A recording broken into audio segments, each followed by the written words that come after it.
Baik, selamat pagi menjelang siang. Kita lanjutkan kuliah hari ini ya. Jadi eh, kita masih melanjutkan mengenai topik umumnya adalah mengenai fungsi transenden.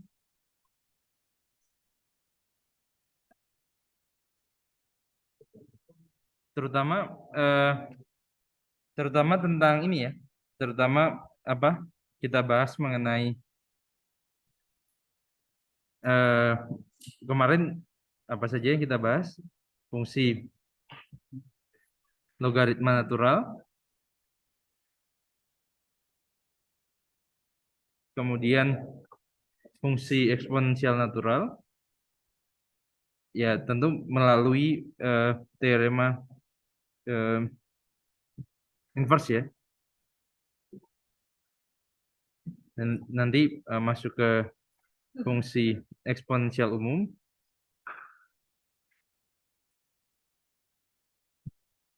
sekaligus ke fungsi logaritma yang umum. Ya, mungkin kita kemarin sampai di yang 3 ini. Saya akan ulang sedikit terkait dengan definisi fungsinya, berikut juga dengan sifat-sifat fungsinya yang sebagai rangkuman, kemudian masuk ke fungsi logaritma umum, dan selanjutnya kita akan membahas beberapa aplikasi dari dua dari keempat konsep ini, terutama dua konsep. Yang pertama adalah mengenai pertumbuhan dan peluruhan eksponensial,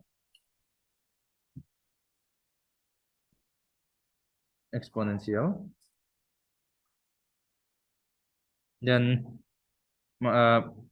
persamaan diferensial linear order 1. Diferensial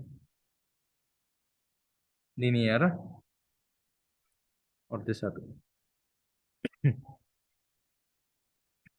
Oke, ini yang kita akan bahas ya.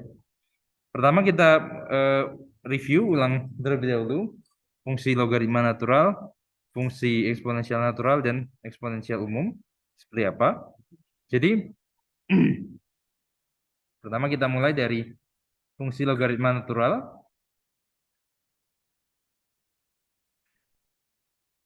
yang mana dinotasikan dengan simbol ln.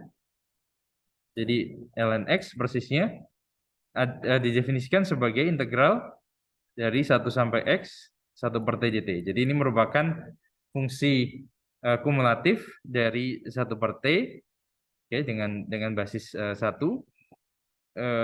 untuk x yang positif. Definisikan untuk x yang positif.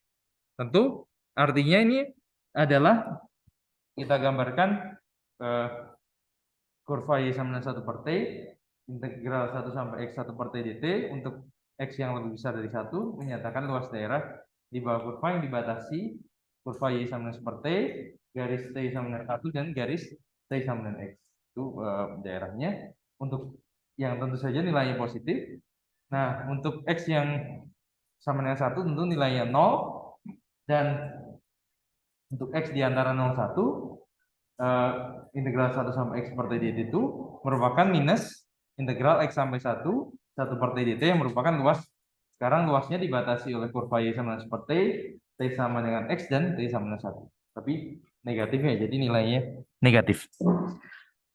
Dengan interpretasi tersebut, kita tahu bahwa nantinya logaritma natural x itu nilainya 0 ketika x-nya sama dengan 1, jadi sama dengan 0 ketika x-nya sama dengan 1. Kemudian nilainya positif jika x-nya lebih besar dari 1, dan negatif jika x-nya di antara 0 dan 1.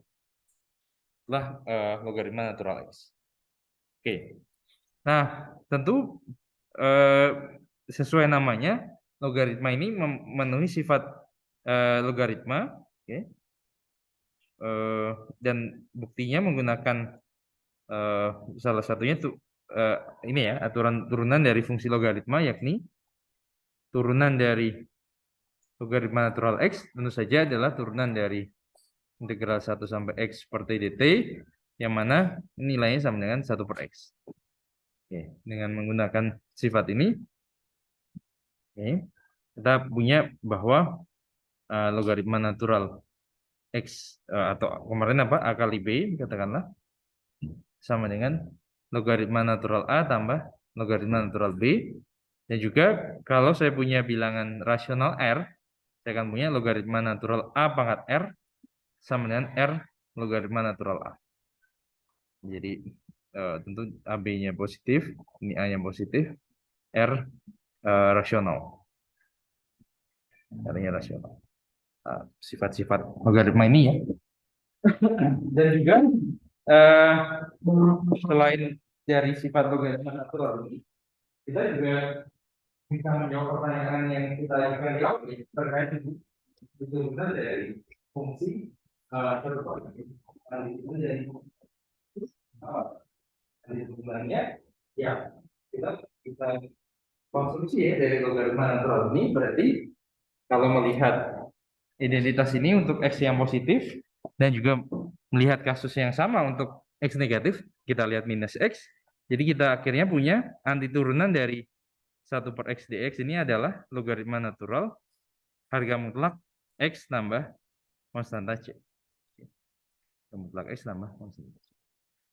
Ya, jadi tentu dua hal penting terkait dengan kalkulus pada fungsi transenden ini, ya dua identitas ini ya. Jadi bahwa turunan dari logaritma natural X itu adalah 1 per X dan antiturunan 1 per X adalah logaritma natural mutlak X. Ini yang penting untuk dibahas nantinya ya.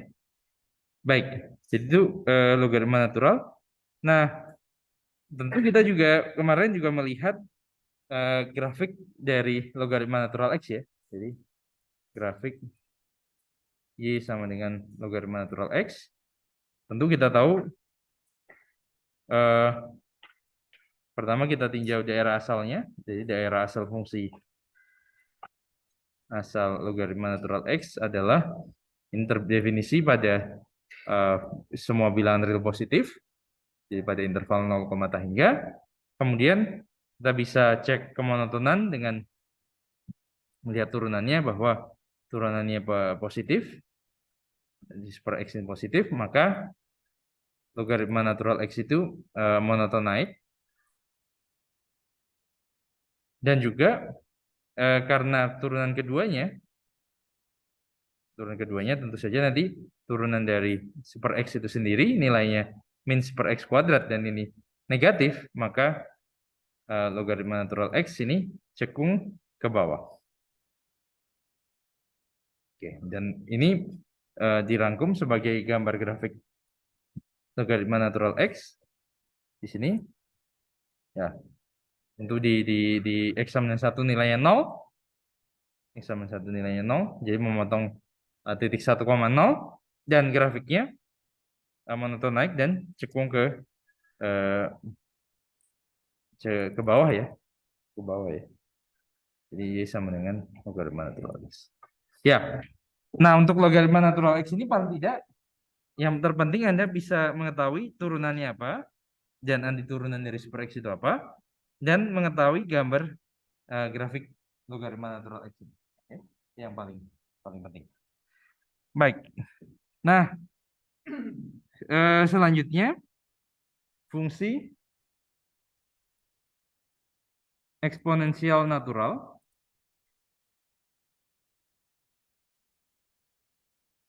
Fungsi eksponensial natural ini didefinisikan sebagai inverse dari logaritma natural X. Nah, untuk menyatakan fungsi eksponensial natural ini kita gunakan notasi.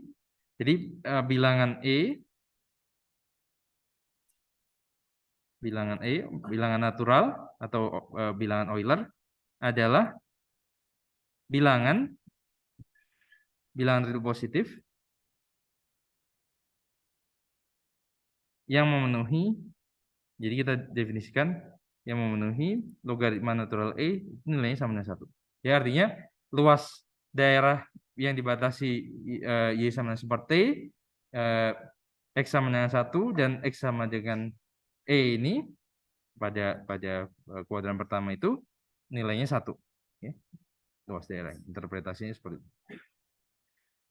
Nah, dengan bilangan E ini kita tuliskan fungsi eksponensial natural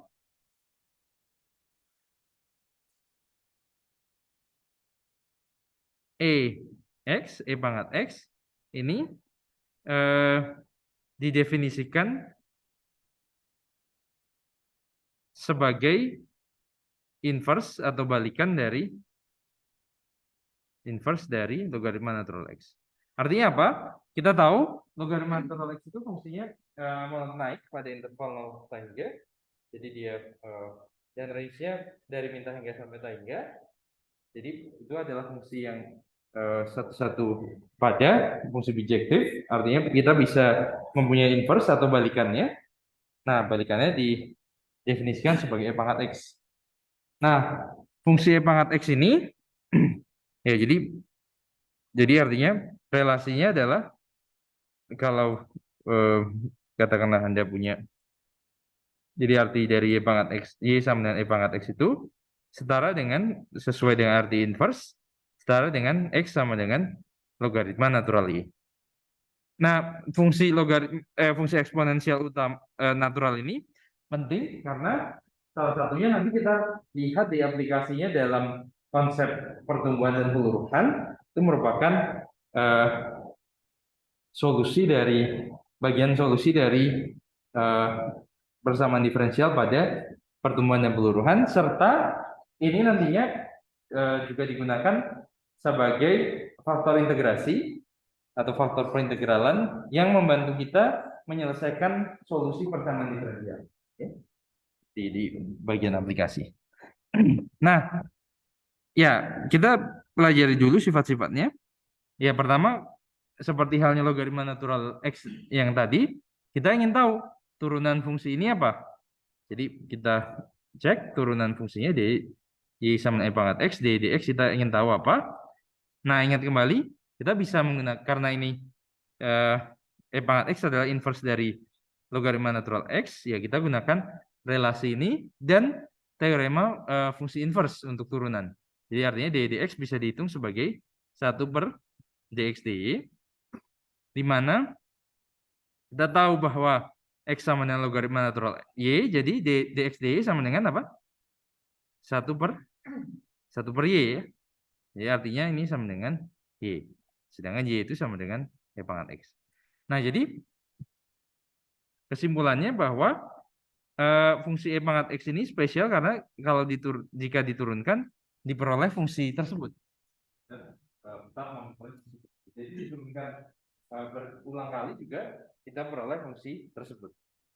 Nah, tentu saja dengan melihat relasi sederhana ini, kita juga bisa simpulkan bahwa anti turunannya juga dia sendiri, tentu ditambah dengan suatu konstanta. Nah, seperti halnya tadi, ya, jadi dua hal ini, turunan dari E pangkat X adalah E pangkat X, anti turunannya adalah E pangkat X ini sendiri adalah dua identitas yang penting, yang mana ini kita akan selanjutnya gunakan di bagian berikutnya. Baik. Nah, seperti halnya ya. Nah, jadi ya itu arti dari ini, dan juga kita perlu ingatkan kembali bahwa hubungan karena logaritma natural X dan E pangkat X ini saling inverse, tentu kita punya hubungan identitas E pangkat logaritma natural X itu nilainya sama dengan X, dan ya gunakan variabel yang sama, logaritma natural dari E pangkat X juga X nilainya. Ya. Ini yang penting. Nantinya dalam pengerjaannya ya sering kita menggunakan sifat inverse ini ya. Nanti kita akan coba lihat di masalah pertumbuhan dan peluruhan serta di persamaan diferensial ya nanti. Baik.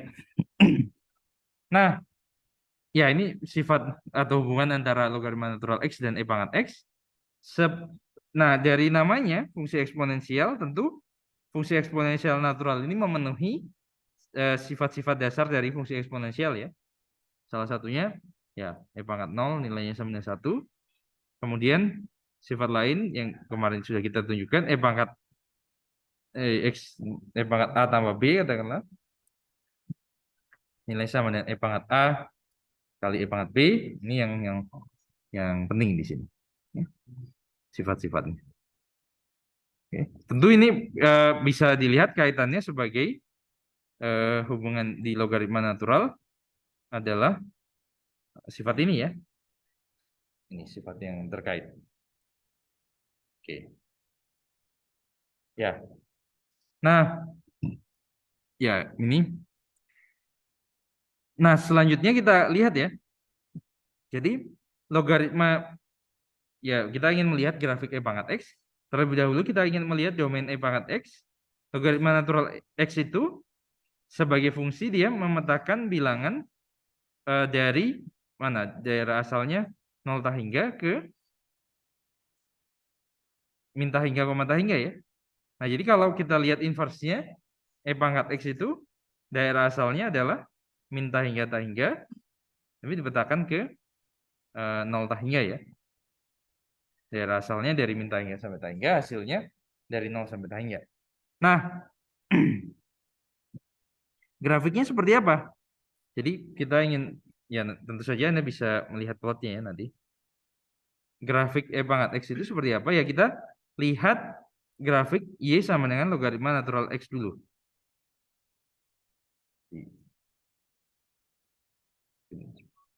Y sama dengan logaritma natural X. Kemudian karena inverse, karena pangkat X dan logaritma natural X itu saling inverse, maka idenya adalah membuat grafik pangkat X itu dengan cara mencerminkan grafik Y sama dengan logaritma natural X terhadap garis Y sama dengan X. Jadi diperoleh nantinya grafik Y sama dengan pangkat X adalah paling tidak di sini ya, di 10, di sini haruslah di 01 ya. Misalnya. Oke. Di 01 ya. Jadi grafiknya seperti ini. Y sama dengan pangkat X. Bedanya adalah di sini grafiknya cekung ke atas dan monoton naik ya, berbeda dengan logaritma natural X, cekung ke bawah dan monoton turun. Monoton naik dan cekung ke bawah. Kalau ini monoton naik dan cekung ke atas. Baik, jadi di sini di 0,1 ya. Seperti itu.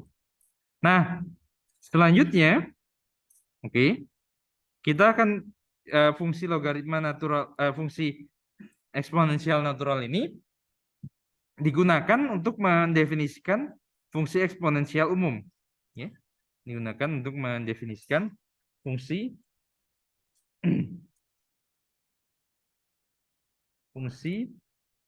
eksponensial umum.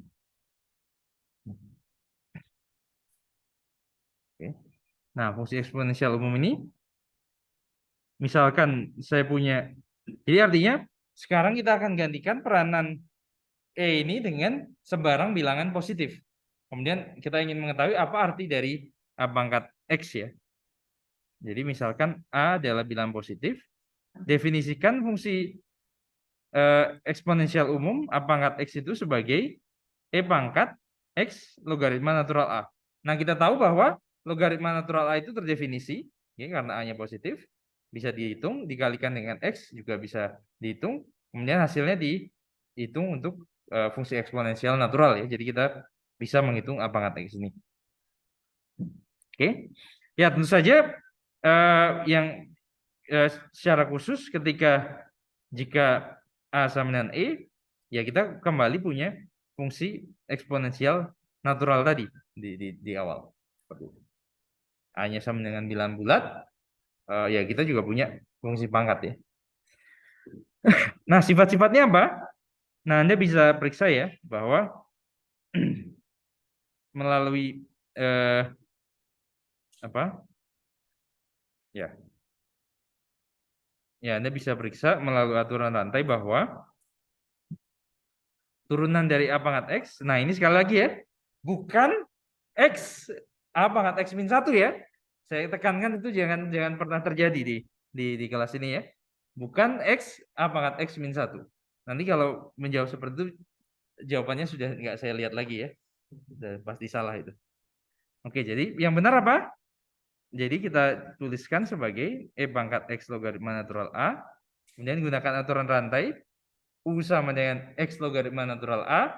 Jadi turunannya ya ini sendiri dikalikan dengan turunan dari X logaritma natural A terhadap X, yakni logaritma natural A. Jadi ini A pangkat X logaritma natural A. Oke. Sekali lagi ya, kita X, A pangkat X dengan 1 ya. Nggak boleh ya. Nggak boleh ya. Baik. Nah, tentu saja dengan hal ini Anda bisa melihat ya bahwa anti turunannya seperti apa. Jadi ketika kita hitung anti turunan dari A pangkat X, tentu nilainya adalah ya A pangkat X dibagi dengan logaritma natural A. Tentu ditambahkan konstanta ya. Karena A pangkat X dibagi logaritma natural A itu dilihat turunannya ya A pangkat X dibagi logaritma natural A dikali logaritma natural A. Jadi ini kembali. Seperti itu. Nah, dua hal ini ya pentingnya bahwa turunannya apa dan anti turunannya apa. Nah, tentu saja ini yang serupa jangan sampai ya. Ini kacau sekali kalau seperti ini. Ini nggak boleh terjadi ya. Ya. Jangan ya. Oke. Ya. Nah, itulah fungsi logaritma yang umum. Nah, sebenarnya yang banyak digunakan nantinya di bagian pertemuan peluruan eksponensial berikut dengan pertemuan dan peluruan eksponensial dan juga persamaan diferensial itu sebenarnya untuk yang dua di awal ya, eksponensial natural dan logaritma natural. Oke, yang umum ini tambahannya. Nah, ya tentu bedanya dengan eksponensial natural salah satunya ya Anda perlu melihat gambar grafik ya, gambar grafik dari A pangkat X itu tentu akan bergantung dari nilai A-nya ya. A-nya dibedakan untuk A yang sebentar. Untuk A yang positif yang di antara 01 dan di lebih besar dari 1 kita punya grafik yang berbeda ya. Jadi misalnya A pangkat X katakanlah kita tinjau misalnya A yang lebih besar dari 1 dulu misalnya.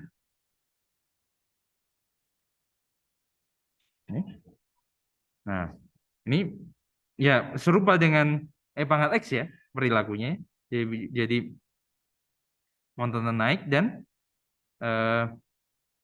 cekung ke atas ya. Nah, kalau yang A-nya kurang dari 1, oke, kalau A kurang dari 1, misalnya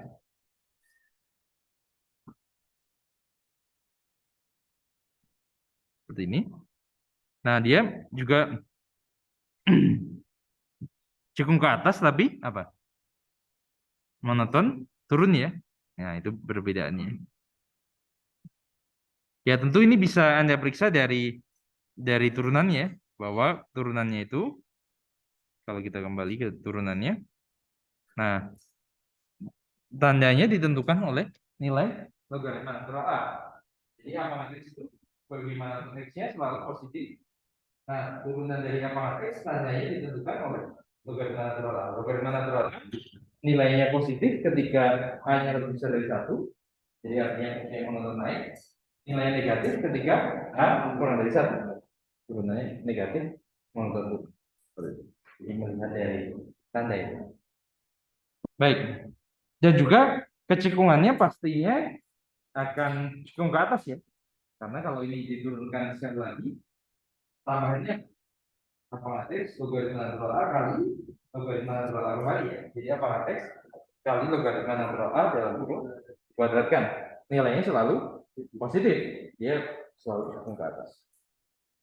Tapi Anda perhatikan bahwa ada perbedaan ya untuk A-nya di antara 01 dan untuk A yang di lebih besar dari 1 ya, perbedaan kemonotonan. Baik.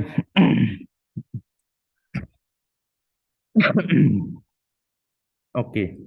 Nah, dengan fungsi logaritma natural, fungsi eksponensial umum ini, kita juga definisikan fungsi logaritma umum sebagai inverse dari fungsi eksponensial umum.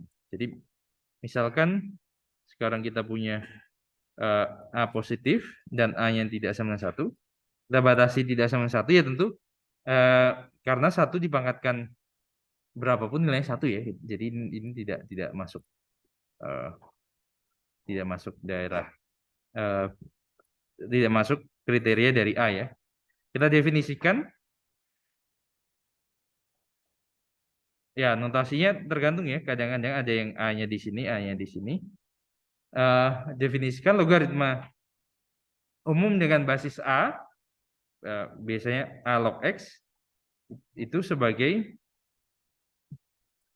inverse dari ini ya, inverse dari lapangan X ya. Seperti itu. Artinya apa?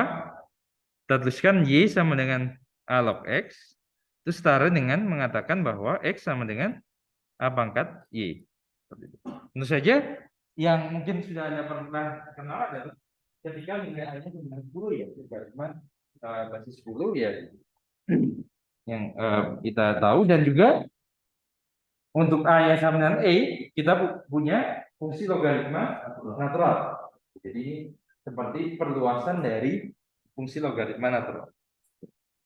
Tentu saja sifat-sifatnya serupa ya dengan logaritma natural tadi. Yang penting di bagian logaritma umum ini adalah Anda mengetahui turunannya. Oke, turunannya salah satunya. Ya, jadi Anda ini misalnya apa turunannya? Nah, tekniknya seperti tadi ya. Kalau saya tuliskan Y sama dengan log A log X seperti itu, tentu ini dari definisi akan setara dengan X sama dengan A pangkat Y. Nah, jadi ketika kita ingin mengetahui turunan dari ini atau kita ingin mencari dx, yang kita lakukan adalah menghitung dx dy, kemudian mengetahui bahwa ini 1 per dx dy ya. Yang mana nilainya dx dy sama dengan apa ini? Dx dy sama dengan, jika X sama dengan A pangkat Y, dx Y A pangkat Y logaritma natural. Nah, A pangkat Y itu apa? X ya. Jadi 1 per X logaritma natural. Seperti itu. Ya, tentu cara lain adalah Anda kaitkan ya identitas ini dengan logaritma natural. Jadi cara lain, jadi sebenarnya bisa kita tuliskan ini adalah logaritma natural X dibagi logaritma natural A. Kemudian cari turunannya ya, ya tinggal sebenarnya mencari turunan dari logaritma natural X, yakni per X. Sama saja ini. Ya, Anda gunakan yang mana saja. Itu yang ini digunakan salah satunya ya selain serupa dengan tadi mencari turunan dari pangkat X. Nah, nanti kita juga akan gunakan ya di fungsi hiperbolik, fungsi inverse hiperbolik, fungsi inverse trigonometri, teknik yang serupa. Jadi kita mencari turunan fungsi dengan cara melihat turunan dari inverse-nya, yang mana turunan dari inverse-nya itu yang biasanya yang mudah dihitung. Seperti itu prinsipnya. Ya, jadi seperti itu ya, bisa ya di bagian ini. Nah, ya ini pengulangan yang lalu. Nah, utamanya kita akan gunakan fungsi eksponensial dan fungsi logaritma, khususnya fungsi eksponensial natural dan fungsi logaritma natural ini untuk melihat konsep pertumbuhan dan peluruhan yang pertama, kemudian mencari solusi dari persamaan diferensial linear order 1. Salah satunya, kita coba pertumbuhan dan peluruhan ya. Peluruhan eksponensial. Nah, ini sebenarnya penting ya. Kita baru ya dan masih mengalami pandemi COVID-19. Ya, jadi prinsipnya kan oke, kita ingin mengetahui ya, ini model yang paling sederhana dari pertumbuhan populasi ataupun bakteri dan seterusnya. Katakanlah ya, misalnya kita punya di suatu waktu dari di suatu tempat tertentu orang yang terkena terinfeksi virus COVID-19.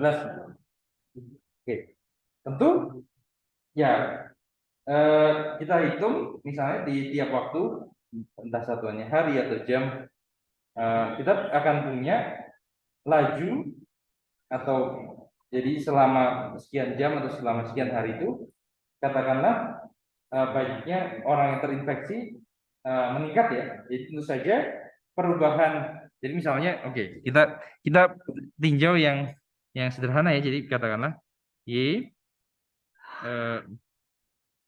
menyatakan banyaknya, tapi ini bukan model yang sebenarnya ya, tentu model sebenarnya dari infeksi COVID-19 lebih rumit ya. Kita hanya gunakan ini sebagai contoh supaya relevan dengan yang kita diskusikan ini ya. Menyatakan banyaknya orang yang terinfeksi ya, misalnya virus ya. Si virus ya secara umum pada saat waktu T. Nah, tentu kita bisa ukur ya dari waktu T ke T tambah delta T, misalnya dari waktu yang awal ke sekian jam atau sekian hari misalkan,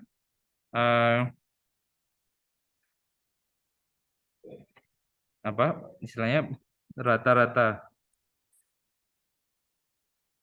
perubahan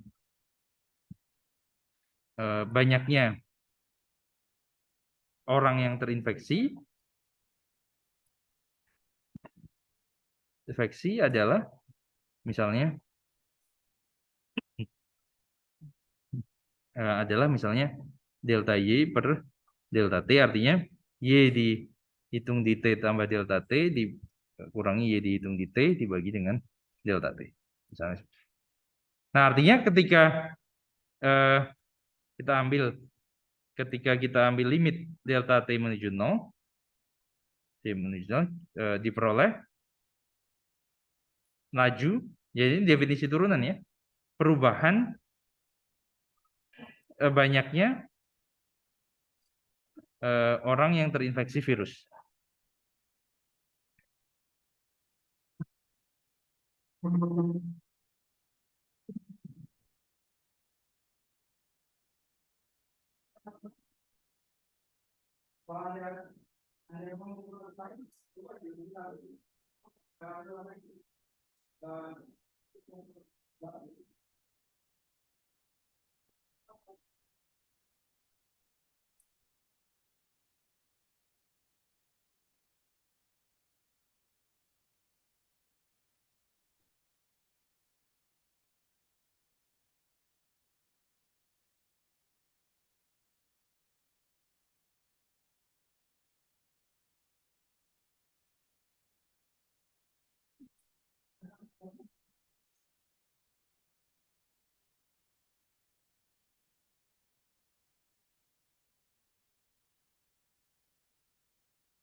Oke, jadi ketika delta T menuju 0, jadi misalnya dalam waktu, ya katakanlah ordernya jam, misalnya dalam sepersekian jam, pertambahannya diambil limitnya, diperoleh laju perubahan banyak orang yang terinfeksi virus. Katakanlah, yakni jadi turunannya DDT. Nah, informasi DDT ini penting karena ya ini kita bisa mengidentifikasi kira-kira, oke, kalau misalnya DDT-nya besar, ya jadi dengan selisih waktu tertentu nanti akan bertambah banyak ya orang yang terinfeksi virusnya ya, relatif dengan waktunya ya. Di selang waktu yang sama, kalau DDT-nya besar, nah nanti setelah waktu tersebut orang yang terinfeksi akan banyak. Nah, sekarang pertanyaannya adalah, oke, bagaimana kita bisa memperkirakan, oke, setelah waktu T, kira-kira berapa banyak orang yang terinfeksi virus? Kita ingin perkirakan waktunya. Tentu dengan model yang paling sederhana ini ya, tentang dengan pertumbuhan dan peluruhan ini ya, yang paling sederhana dulu. Oke.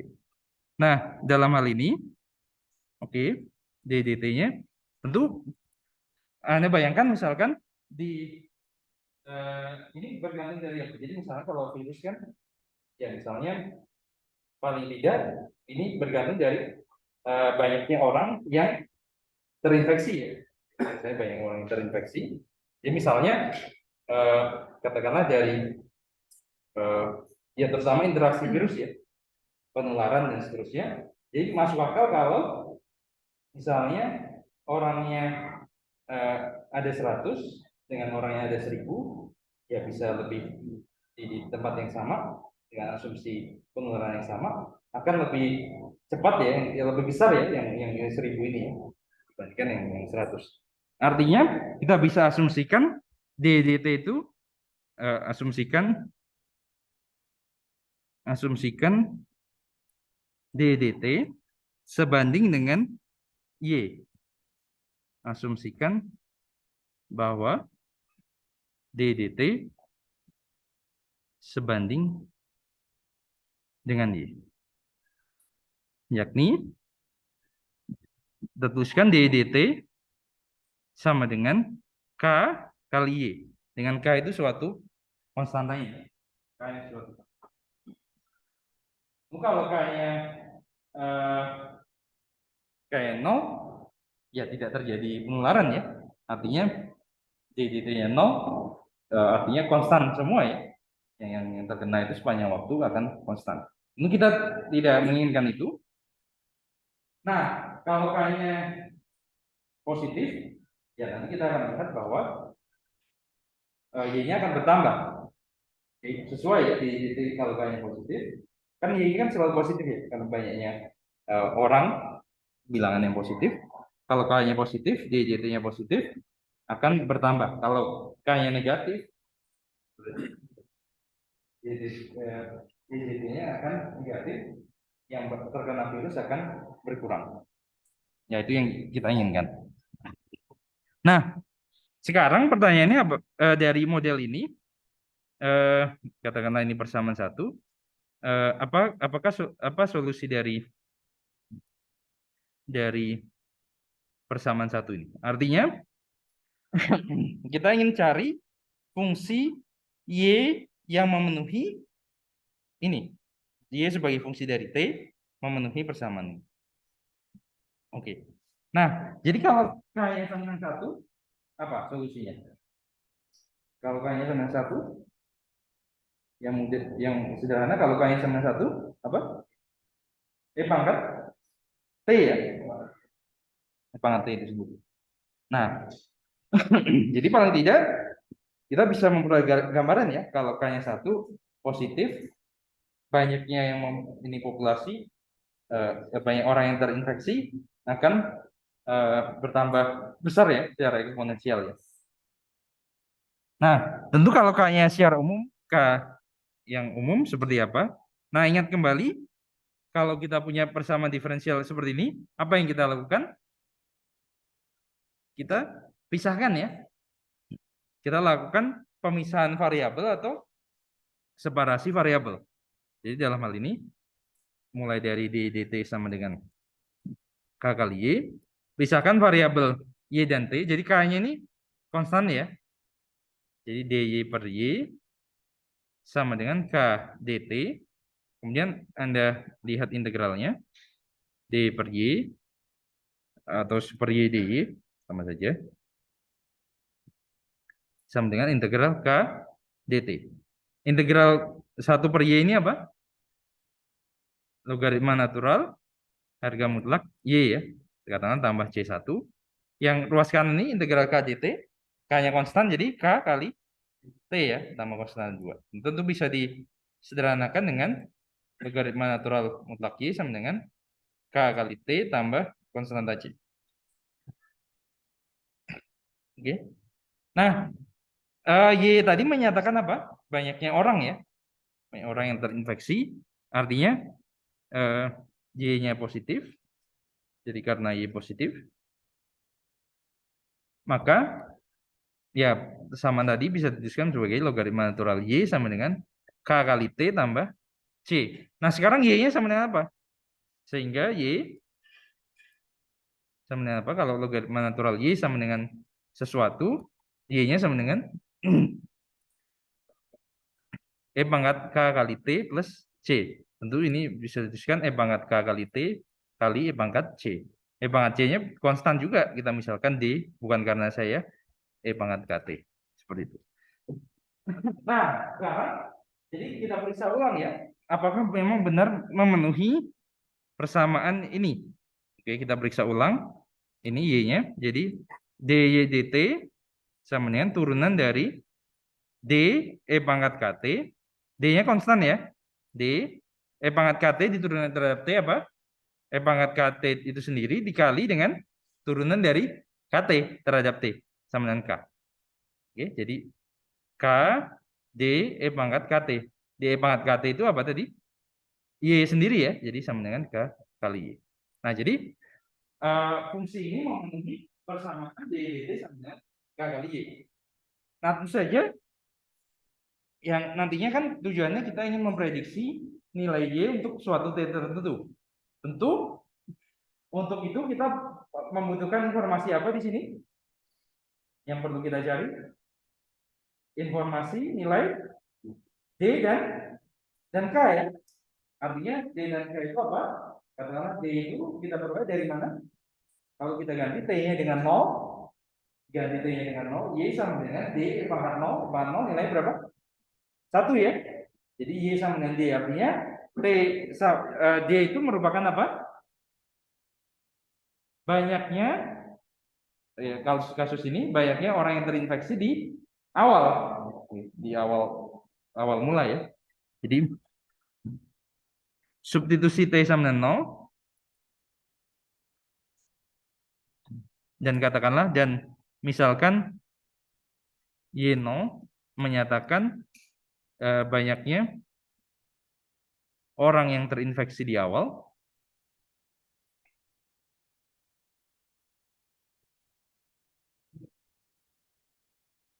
maka kita peroleh y0 sama dengan d e pangkat k kali 0 sama dengan d. Jadi y tadi bisa dituliskan sebagai y0 e pangkat kt.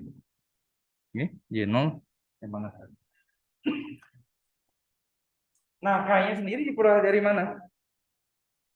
Nah, k-nya sendiri diperoleh dari katakanlah percobaan ya. Jadi misalnya setelah waktu t kita bisa amati berapa nilai y-nya. Katakanlah y1 ya.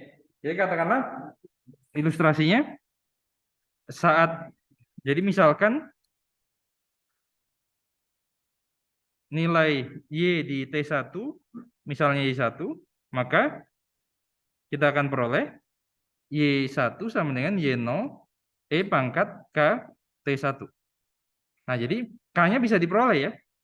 Sehingga ini k-nya sama dengan jadi k kali T1 sama dengan y1 per y0. Maaf, pangkat KT1 sama dengan Y1 per Y0 ya. Jadi KT1-nya adalah logaritma natural Y1 per Y0 ya.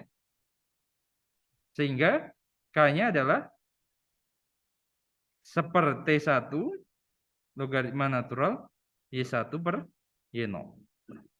Nah, bisa ya. Jadi artinya, nah nanti suatu saat di T yang lain, saya T yang sangat besar, kita bisa prediksi nilai Y-nya berapa. Nah, tentu ya harus diantisipasi ya. Jadi ya ini menggambarkan, oke, ini model contohnya tadi orang yang terinfeksi virus katakanlah, ya nanti di waktu tertentu karena eksponensial itu naiknya sangat cepat, ya kita bisa antisipasi ya, oke, supaya itu tidak terjadi, ya kita harus mengusahakan supaya K-nya ya kalaupun positif sangat kecil supaya naiknya tidak terlalu curam, jadi naiknya tidak terlalu besar, atau ya diusahakan K-nya bisa 0 atau negatif dulu. Oke, itu model sederhana dari ya contoh kasus ini. Dan juga ya sebenarnya ini bentuk yang paling sederhana ya. Dan juga ini bisa diaplikasikan di masalah yang lain ya, misalnya pertumbuhan populasi ya, penduduk ya. Jadi misalnya kita bahkan di Indonesia di tahun 2020 saya penduduknya berapa? Tentu kita ingin tahu misalkan di 100 tahun ke depan yang mungkin ya tentang waktunya cukup besar, kita ingin prediksi banyaknya penduduk Indonesia itu berapa. Tentu bisa dengan model yang seperti ini, yang mana DDT sama dengan K kali Y itu artinya apa? Laju pertumbuhan penduduk itu ditentukan oleh laju apa? Kelahiran dan kematian ya, katakanlah. Jadi selisih dari itu ya, dan faktor lain misalnya nanti bencana alam dan seterusnya, tentu masuk akal ya kalau banyak penduduk itu sebanding dengan laju pertumbuhan penduduk itu sebanding dengan banyak penduduk saat ya, otomatis misalnya kelahiran ya jelas ya, misalnya ada berapa keluarga saat itu, banyak keluarga ya, kalau kelahiran akan semakin besar ya, makin banyaknya keluarga akan semakin besar. Itu bisa jadi ya eksponensial, tapi bisa juga ya seperti di Jepang itu ya, misalnya orang misalnya tidak ingin punya banyak anak katakanlah, jadi nanti laju kelahirannya kecil misalnya, atau bahkan dengan laju apa ada kematiannya jadi bahkan bisa menurun ya pertumbuhan penduduk. Itu contoh lain dari model ini ya, tapi prinsipnya sama ya, prinsipnya solusinya sama dengan menggunakan fungsi eksponensial itu. Nah, kasus lain misalnya Anda di laboratorium pertumbuhan populasi juga, tapi misalnya bakteri dengan situasi yang sama seperti ini, atau eksperimen di kimia misalnya, radioaktif, dalam pengamatan tertentu, misalnya masanya sekian, kemudian karena dia mengeluarkan energi kan masanya berkurang, di suatu waktu kita bisa prediksi masanya berapa dengan juga model seperti ini, tentu dengan K yang negatif. Jadi prinsipnya sama masalah-masalah itu. Nah, ya Anda kalau lihat ya, nah nanti kita akan lihat contohnya terkait dengan bakteri dan radioaktif, katakanlah dua masalah itu. Nah, tapi kalau Anda amati ya, jadi artinya ini Anda bayar berapa supaya tahu informasi ini? Gratis kan?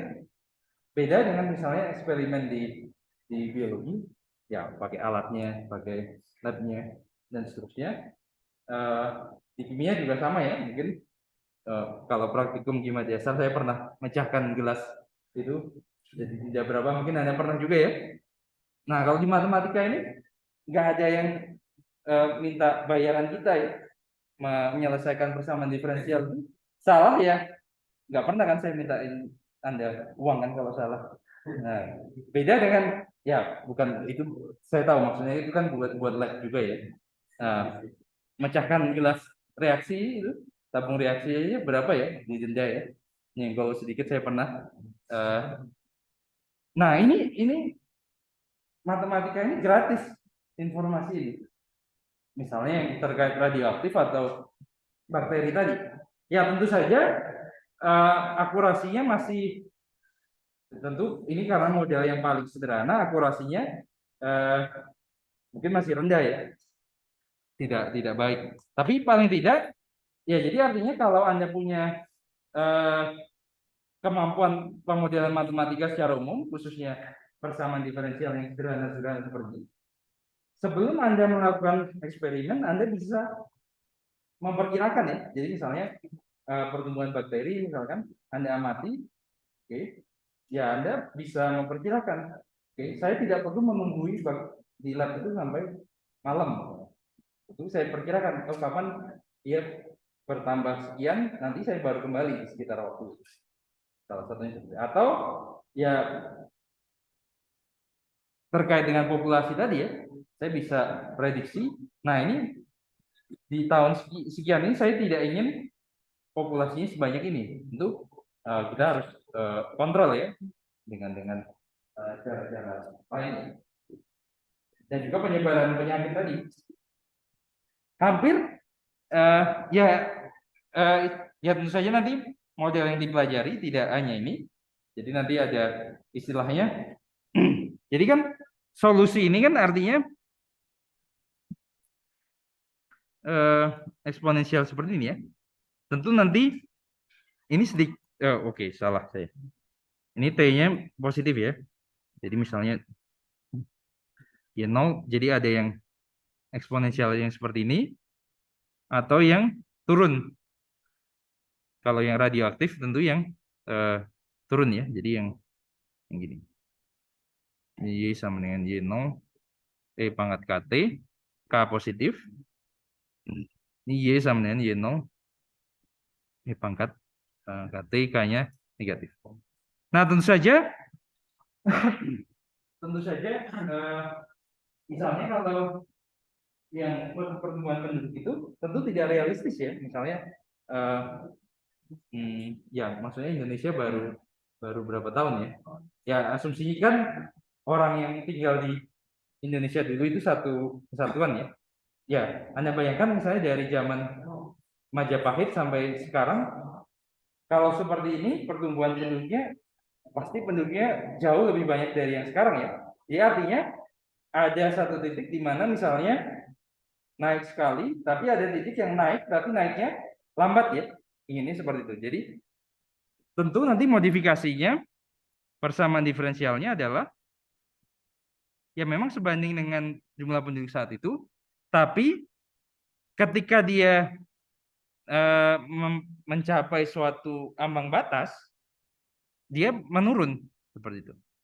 Misalnya ini. Nah, M-nya ini biasanya disebut sebagai, jadi persamaan ini yang nanti kita akan bahas ini di semester depan. Ini persamaan diferensial logistik. M-nya itu disebut apa bahasa Indonesia? Bahasa Inggrisnya carrying capacity.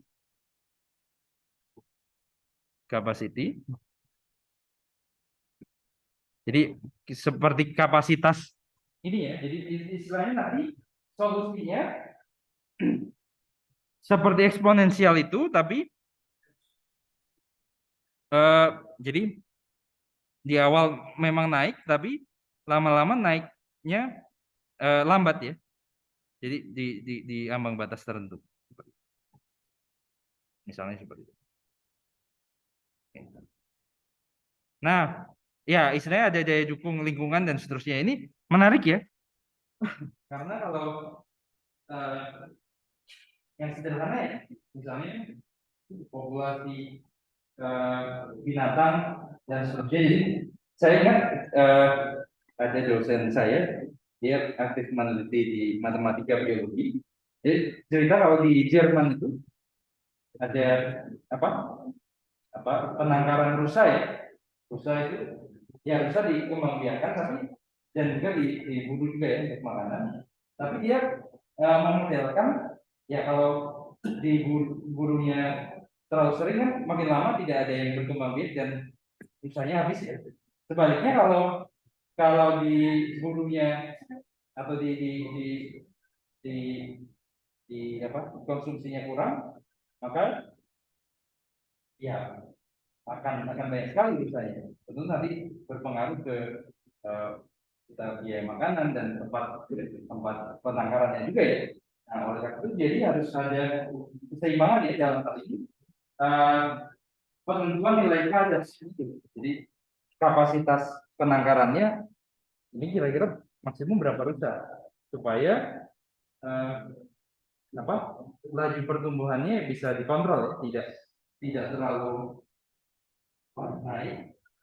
Tapi kalau kebanyakan bahaya nanti kalau misalnya turun sampai punah ya. Itu eh, yang penting. Tentu ini juga model matematika itu ya kalau Anda bandingkan dengan eksperimennya tentu tidak sama ya. Maksudnya ya bukan yang salah tapi kita apa namanya perkirakan ya supaya ya itu tadi kita tidak melakukan apa-apa hanya mengamati secara matematika persamaan diferensialnya dan solusinya. Tapi kita bisa memprediksi ya supaya ini bisa dijadikan pertimbangan untuk eksperimen ya seperti itu. Ya ini salah satu hal yang sederhana ya menarik ya seperti itu. Oke. Ya ini kita akan pelajari nanti di semester berikutnya terkait dengan teknik pengintegralan. Oke. Fungsi rasional aplikasinya.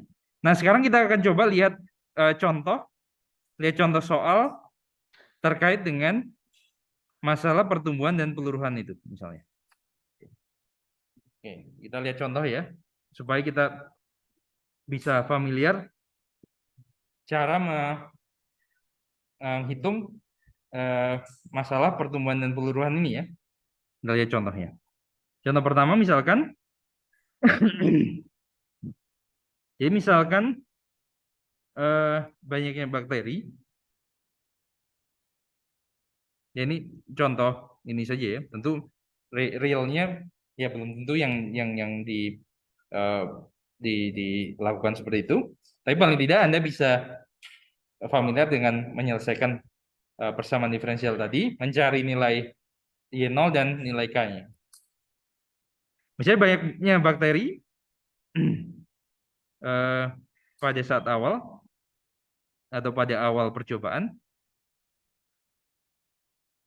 adalah katakanlah misalnya 10.000 ya. Ya ini saya tentu tidak tahu ya gimana cara menghitungnya dan seterusnya. Mungkin ini fokus yang di biologi ya, bagaimana kita hanya melihat prinsip kerja persamaan diferensial tadi ya. Nah, katakanlah setelah berapa jam misalnya? Setelah 2 jam, oke, setelah 2 jam, banyaknya bakteri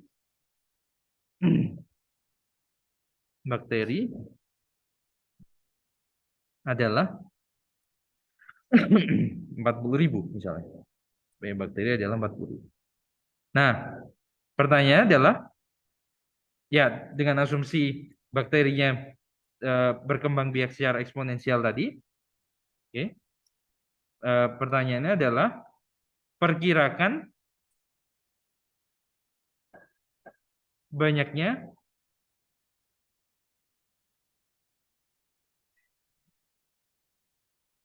bakteri pada saat 5 jam setelah percobaan ya. Setelah eksperimen. Ya, tentu dengan asumsi sederhana persamaan diferensial kita tadi ya. Solusinya seperti apa? Ya, itu yang ingin kita tinjau ya.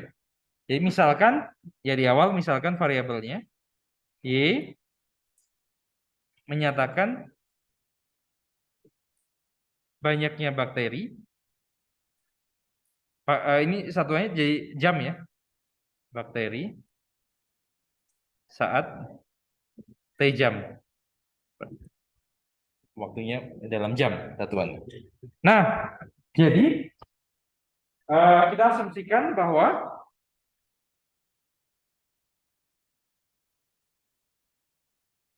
bahwa DDT sama dengan K kali Y ya.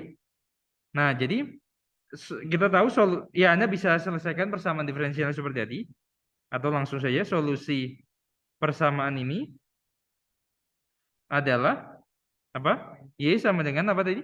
Solusinya? Solusinya apa? Secara umum DDT sama dengan K kali Y, jadi Y-nya sama dengan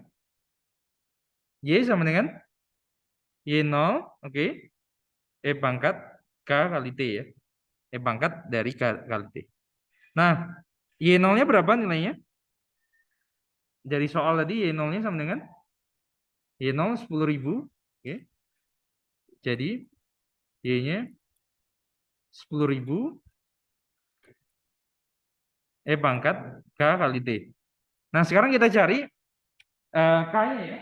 Jadi kita ingin menghitung sebenarnya Y di T sama dengan 5 ya.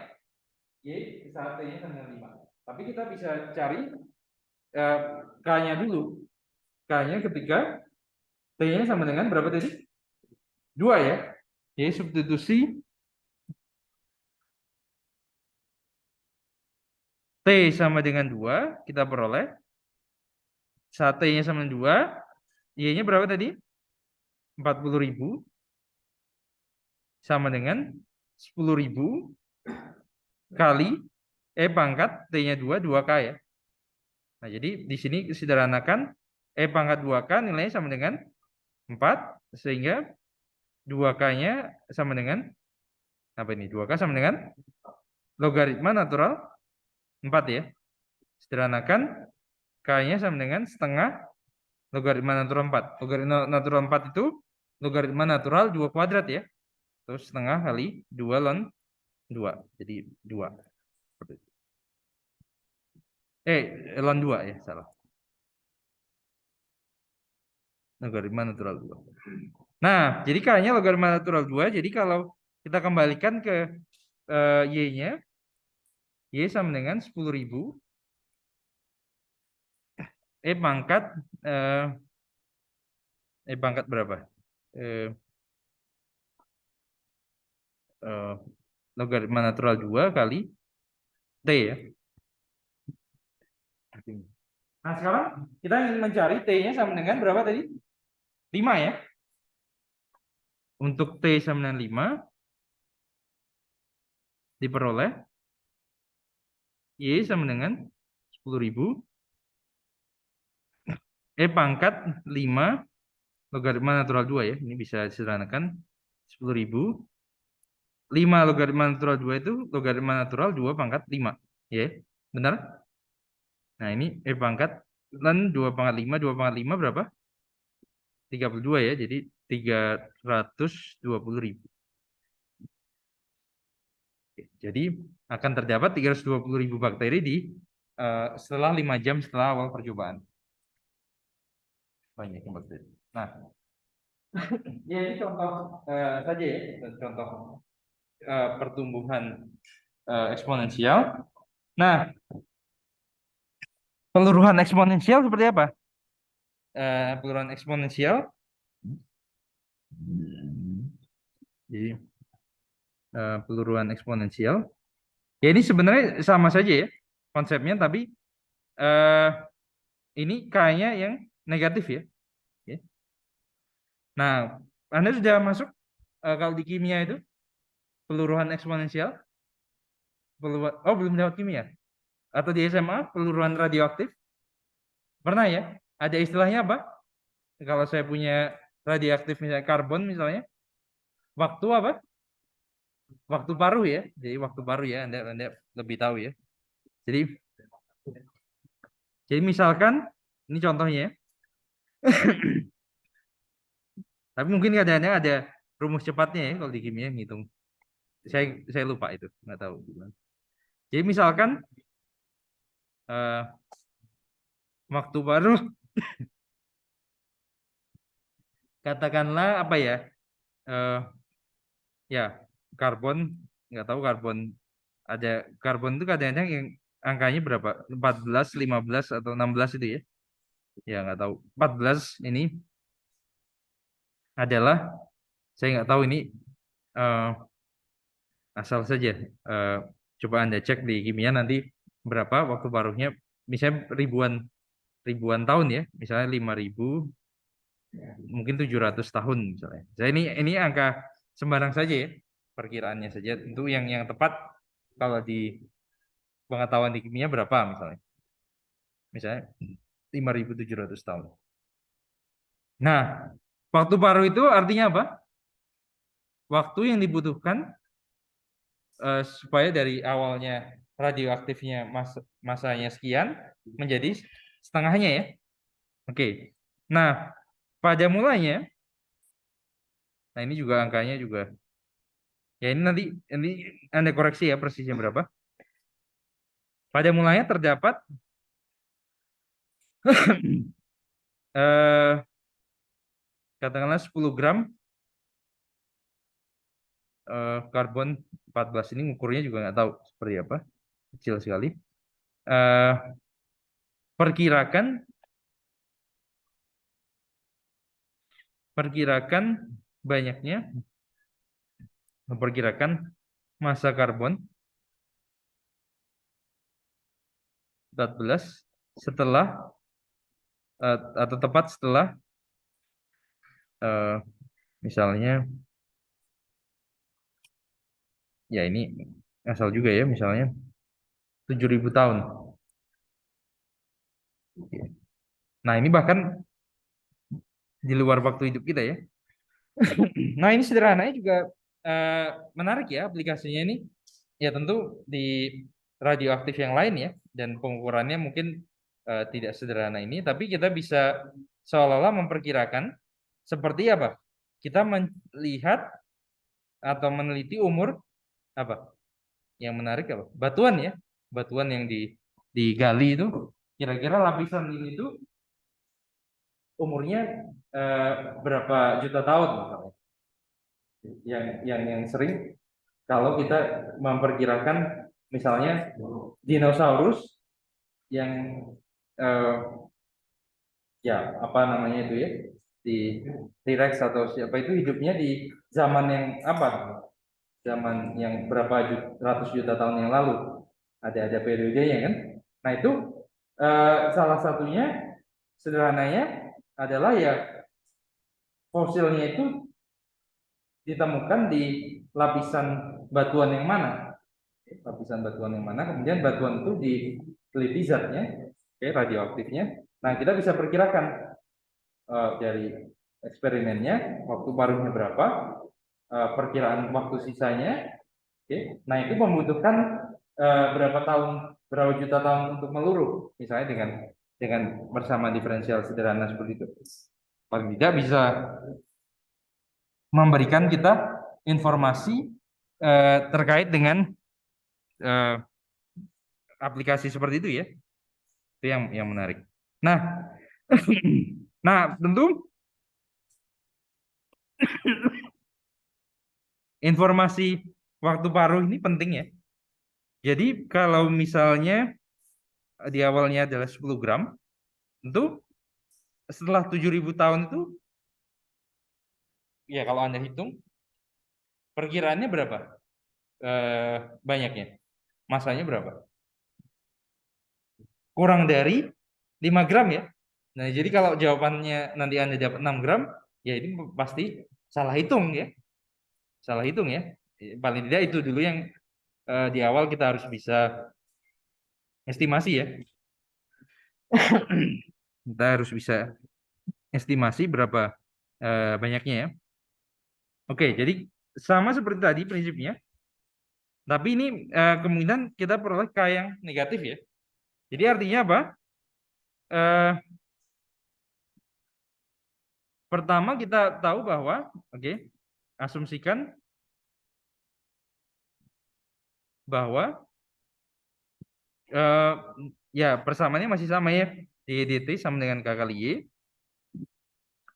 Solusi persamaan ini adalah Y.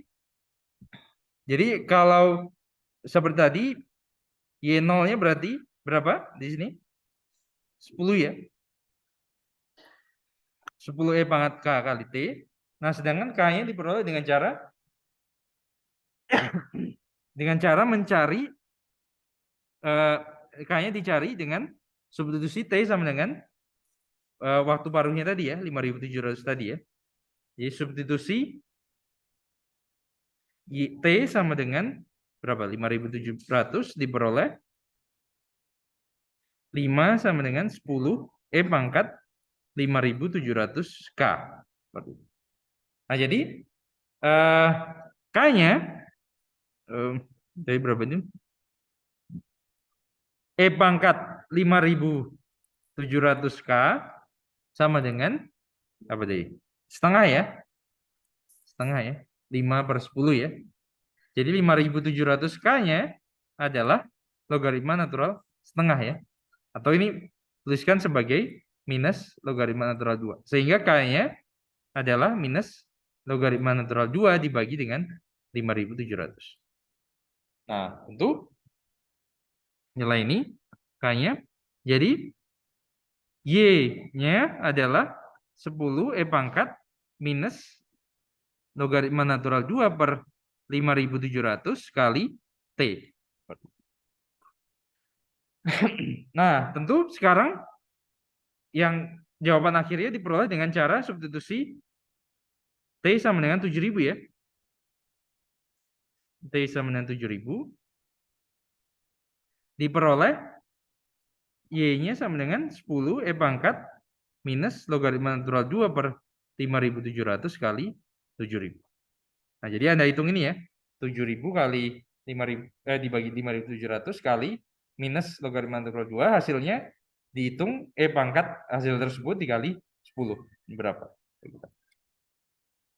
Itu dugaannya. Nah, Anda lihat kalau misalnya T-nya persis 5.700, jadi 10 E pangkat min logaritma natural 2. E pangkat minus logaritma natural 2 itu persis setengah ya. Jadi 10 kali setengah 5 persis ya. Nah, ini T-nya berapa? Dugaannya akan kurang dari 5 ya. Itu setengah. Oke, ada pertanyaan atau komentar terkait ini?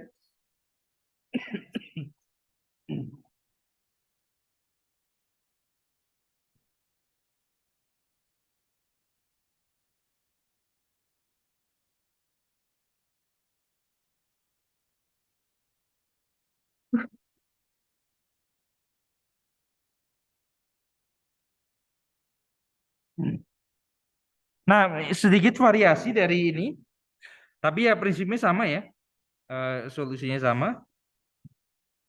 Ada ya ini permodelan juga ya, hukum pendinginan Newton. Ya ini tapi sekali lagi model yang sangat sederhana ya. Jadi pendinginan Newton menyatakan bahwa laju perubahan turunan, laju perubahan temperatur, maaf, itu setara dengan katakanlah K kali selisih antara temperatur saat itu dengan temperatur ruangan ya, laju pendinginannya. Jadi ini tentu saja T0-nya ini diketahui ya, atau mungkin T1 ya persisnya, supaya enggak dengan suhu awal ya. T1 misalnya.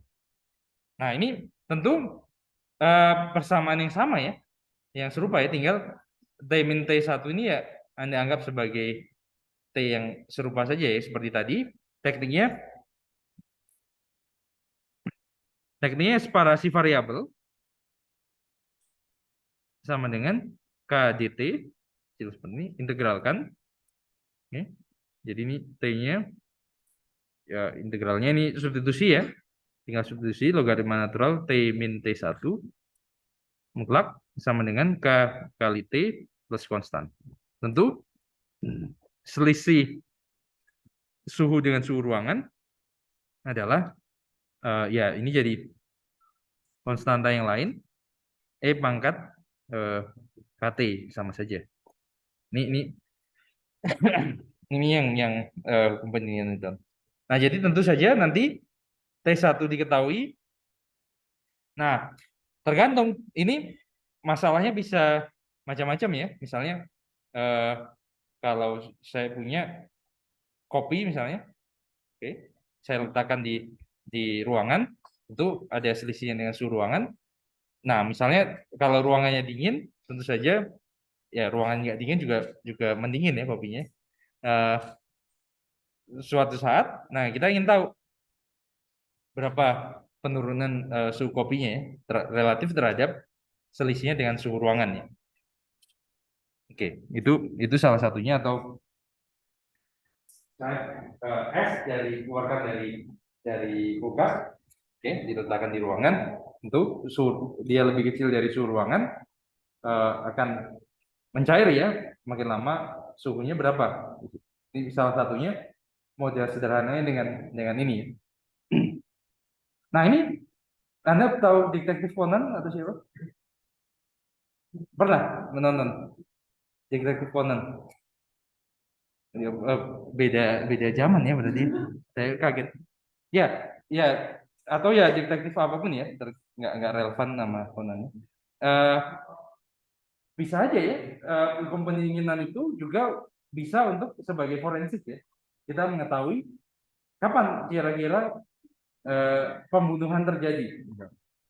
Jadi kita datang di tempat pembunuhan, ya itu saya juga nggak berani ya. Ya aplikasinya mengukur suhu ya, kira-kira suhunya berapa, dan dibandingkan dengan suhu normal manusia, ya T-nya bisa diperkirakan dengan pengalaman. Oke, kalau orang itu meninggal, tentu kira-kira dari eksperimen misalnya suhunya kan mendingin ya, berkurang seberapa, nanti K-nya diperoleh dan kita bisa asumsikan misalnya suhu awalnya sekian, suhu manusia sekian, nah nanti T-nya dicari. Nah jadi dari waktu itu kita bisa perkirakan kan, kalau sebelum pembunuhan kan berarti suhunya normal kan. Nah kita bisa perkirakan T-nya berapa, jadi artinya ditemukan di suhunya misalnya jam 12.30 ini, mundur dia perkiraan pembunuhannya jam berapa, dan kita bisa cek ya nanti orangnya di sekitar waktu itu seperti apa gitu. Oke, jadi ini sederhana saja ya, tentu prosesnya mungkin persamaan diferensial yang lebih rumit dibandingkan ini. Tapi paling tidak dengan fungsi eksponensial natural dan model-model sederhana seperti ini, kita banyak sekali ya bisa kita aplikasikan ya masalah-masalah yang menarik gitu. Oke, ada pertanyaan, komentar? Ya. D-nya konstanta, jadi mungkin saya ini dulu. E pangkat C kali E pangkat KT, konstanta yang baru. Nah, tapi bisa saja Anda perkirakan ya, misalnya T-nya 0, jadi itu selisih suhu awal dengan suhu ruangan. Jadi T1 itu suhu ruangan. Jadi nanti D-nya bisa dicari. Selisih suhu apa? Jadi di awal tadi begitu diletakkan misalnya S-nya tadi dengan suhu ruangannya diukur kan, dihitung selisihnya berapa, itulah nilai D-nya. Seperti itu. Ya, selisih di saat awal pengamatan. Seperti itu. Oke, ada pertanyaan, komentar? Ya, prinsipnya sebenarnya sama saja ya. Intinya apa? Esensinya masalah apapun kita separasi variabel, gunakan anti turunan dari super X atau super Y itu logaritma natural mutlak X atau logaritma natural mutlak Y, gunakan fungsi eksponensial hubungannya dan fungsi logaritma natural, selesai. Tinggal kita nanti melihat masalah pemodelannya seperti apa. Itu yang ingin dipelajari ya. Nah, baik. Nah, mungkin satu lagi. Nah, tapi nanti mungkin masalah aplikasinya kita akan bahas di hari Senin. Saya akan sampaikan sedikit tentang pengantarnya, persamaan diferensial linear order 1. Jadi persamaan diferensial linear order 1. Oke. Order 1. Nah, tentu kalau saya punya persamaan diferensial yang bisa dipisahkan variabelnya, permasalahan sudah selesai ya, seperti tadi ya. Nah, tapi dalam beberapa kasus bisa jadi persamaan diferensial ini tidak bisa dipisahkan ya variabelnya. Misalnya yang sederhana, katakanlah ddx sama dengan angkanya berapa yang mudah ya? 3. Misalnya ddx sama dengan 2y atau yang supaya di sana plus ya. Jadi 3x min 2y misalnya. Nah, ini bingung ini ya. Dibagi masih ada x dan y. X dan y tidak bisa dipisah. Nah, apa yang kita lakukan di sini? Jadi ya kita tentu ingin modifikasi ya. Jadi misalnya ya paling tidak kita pisah supaya x-nya terisolasi sendirian di sana. ddx tambah 2y sama dengan 3x. Nah, seperti ini. Oke.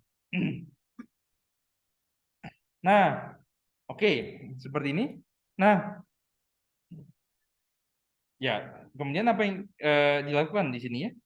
Ya ini bingung juga, masih ada turunan terhadap x-nya di sini ya. Nah, idenya adalah yang nanti saya akan berikan prinsip umumnya. Idenya adalah kita ingin kalikan dengan sesuatu, dengan suatu fungsi, kalikan dengan suatu fungsi supaya nantinya saya bisa tuliskan ini sebagai turunan dari hasil kali dua fungsi sama dengan mana tadi? 3x tadi kali pengali ya. Kali pengali dalam x. Jadi artinya saya kalikan, saya tidak tahu pengalinya apa, tapi tujuannya ingin menuliskan ini. Oke, bahwa ini kan ada turunan ya. Jadi bayangkan katakanlah saya kalikan dengan, oke mungkin saya tuliskan pengalinya dulu ya. Kalikan dengan gx, diperoleh apa? Oke, gx-nya nanti kita cari ddx kali gx ditambah 2y kali gx sama dengan 3x kali gx. Oke. Nah, prinsipnya kita ingin menuliskan ini menjadi turunan dari hasil kali. Kenapa? Ya, turunan dari hasil kali itu apa? Turunan dari hasil kali V, kuadran V tambah kuadran itu kan bentuknya mirip. Kemudian V-nya apa? Kemudian V-nya apa? Nah, tentu yang ini, ya ini secara natural dia muncul sendiri ya. Turunan ya. Turunan tab ini turunan. Jadi paling tidak pilihannya Y kali sesuatu ya. Karena ini Y kali ini ya, GX-nya ini ya. Tapi supaya ini, nah ini. Oke, inginnya Y kali GX kan? Karena ini U aksen V tambah U V aksen. Nah, tapi V aksennya apa jadinya? Di sini? G aksen X sama dengan, ya ini tetap ya, ruaskan tetap. G aksen X sama dengan, kalau kita balik ke sana, 2. Nah, GX-nya apa? Karena ini kan DX sama dengan 2Y. Kembali ke teman kita yang tadi. GX-nya sama dengan E pangkat 2X. Atau ya konstanta kali E pangkat 2X sama aja. Kita ambil yang paling sederhana ya. Oke. Jadi GX-nya ini coretannya. Nah, jadi kalau kita lakukan cara tadi, oke. Jadi mana tadi persamaan diferensialnya? dx dx tambah 2y sama dengan 3x kalikan dengan apa? E pangkat 2x diperoleh E pangkat 2x dx tambah 2y E pangkat 2x sama dengan 3x E pangkat 2x kan. Nah, ini disederhanakan, ini turunan dari E pangkat 2x kali y kan. Sama dengan 3x E pangkat 2x. Artinya apa? Oh, saya salah. Artinya apa? E pangkat 2x kali y adalah integral dari 3x E pangkat 2x, meskipun nanti ini dengan integral parsial ya. Yang nanti solusinya integral parsial, tapi y-nya langsung ketemu ya. Integralnya ini dicari dengan integral parsial diperoleh, tinggal dibagi E pangkat 2x. Solusinya. Jadi kita bisa pecahkan ya, meskipun kita tidak bisa tuliskan dalam pemisahan variabel, tapi kita bisa pecahkan. Nah, oke. Terakhir, prinsipnya secara umum apa ini di sini? Kenapa saya kalikan dengan E pangkat 2x? Jadi inginnya tadi G aksen X, jadi kalikan dengan GX, tapi kita ingin punya G aksen X kali pengalinya ini ya. Pengalinya apa? Prinsipnya itu ya. Nah, jadi katakanlah secara umum persamaan diferensial kita misalnya berbentuk ddx tambah pxy kali sama dengan qx misalnya. Oke. Kebetulan tadi px-nya berapa? 2 ya. Konstan ya. Qx-nya 3x. Nah, secara umum, jadi kalau saya kalikan gx seperti tadi, tambah gx px y sama dengan qx kali gx. Nah, gx-nya apa? Gx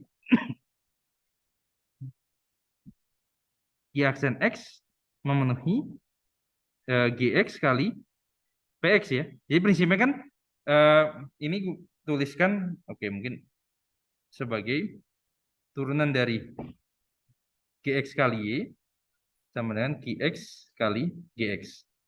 Jadi turunannya kan berarti waksen V, jadi dx kali ini tetap, tapi ditambah turunan dari g aksen x kan, kali y yang tetap. Jadi ini sebagai peranannya g aksen x kan. Artinya y aksen x sama dengan gx kali px ya. Oke, tentu di sini g aksen x dibagi gx itu sama dengan px, asumsi g-nya tidak 0. Nah, ini g aksen x dibagi gx itu turunan dari apa? Kalau sebagai aturan rantai, turunan dari apa? Logaritma natural gx. Asumsinya nanti gx-nya positif. Nah, jadi gx-nya adalah atau ln gx sama dengan integral px dx ya. Sehingga gx-nya sendiri E pangkat integral px dx. Seperti itu. Nah, mungkin di buku langsung ya integralnya ini. Nah, saya berpikir mungkin penurunannya seperti itu. Nah, gx ini disebut faktor integrasi atau faktor pengintegralan. Nah, jadi prinsipnya adalah Anda punya persamaan diferensial tadi, tuliskan dalam bentuk dx tambah sekian x kali y sama dengan fungsi dari x. Tuliskan dalam bentuk ini. faktor pengintegralan atau faktor integrasi, cari dengan cara cara integralkan PX ini, kemudian hitung di pangkat integral PX ini. Nah, begitu Anda peroleh nilainya, kalikan dengan persamaan diferensialnya, kemudian bentuk ruas kiri sebagai turunan dari hasil kali dua fungsi, ruas kanannya tetap. Nah, karena turunan itu jadi hasil kali Y dengan faktor integrasi adalah integral dari yang ruas kanan setelah dikalikan faktor pengintegralan. Nah, nanti kita akan coba lihat contohnya di hari Senin dan aplikasinya terkait dengan campuran larutan. Jadi aplikasinya salah satunya adalah kita punya KTMP, isinya air awalnya, kemudian kita tambahkan larutan garam, dan tadi juga dilubangi, artinya larutan keluar. Kita ingin mengetahui konsentrasi garam atau banyaknya massa garam di larutan setiap saat. Nah, juga ada contoh lain, ya mungkin terkait dengan rangkaian listrik di sana, ada persamaan diferensial juga, yang mana nanti kita akan coba selesaikan dengan aplikasinya dengan teknik ini. Ya tentu Anda tidak dituntut ya, bagaimana caranya menemukan faktor integrasi seperti ini, tapi prinsipnya bisa ya mencari faktor pengintegralan ya, nggak apa-apa lah lupa. Tapi kalau saya nggak boleh lupa faktor pengintegralan karena saya harus mengajar ini di tahun depan misalnya. Jadi ya prinsipnya Anda bisa cari faktor pengintegralan, kalikan menyelesaikan persamaan diferensialnya ya. Oke, nanti kita coba latihan di hari Senin sekaligus aplikasinya dalam masalah mencari konsentrasi larutan garam, dan kalau sempat mungkin diperlihatkan yang rangkaian listrik ya. Oke, ada pertanyaan, komentar? Silakan. Baik, jika tidak ada pertanyaan komentar, sekian untuk kuliah hari ini. Kita bertemu kembali di hari Senin ya. Ya. Oh belum. Nanti tunggu ini ya. Oh sebenarnya yang bagian A ada di tas saya. Tapi nanti saja ya, sekaligus B dan C ya. Nilai Anda ya sekilas bagian A-nya relatif baik. Tapi mungkin ya itu ya kadang-kadang perhitungan atau detailnya ada berapa yang masih kurang baik ya. Tapi ya oke.